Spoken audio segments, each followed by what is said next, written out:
Hello and Merry Christmas. My name is Larry Arnn. I work at Hillsdale College, and this is the most important being on earth. Her name is Charlotte, or we call her the Squink, and she is our first grandchild. She seems a good thing to have around here in a Christmas message because the Christmas message is about a baby. And every baby represents something like Christmas because babies are small, and yet everyone knows they're of infinite value. Certainly this one is. Yes, isn't that true?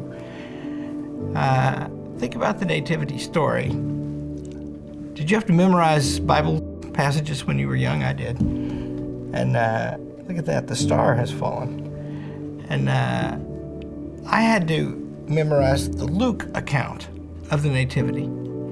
I can remember most of it. And there were in the same country shepherds abiding in the field, watching their flocks by night. And the angel of the Lord came upon them, and the glory of the Lord shone about them.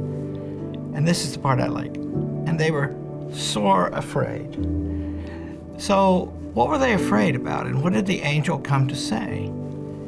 This baby had been born. And the news of the baby was so shocking that Herod killed many babies to make sure he got that one killed, because that one was going to challenge his rule.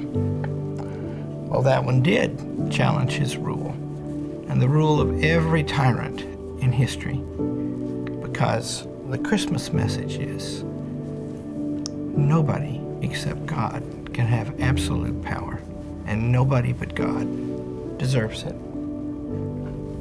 It's a very turbulent world right now. Our college is thriving.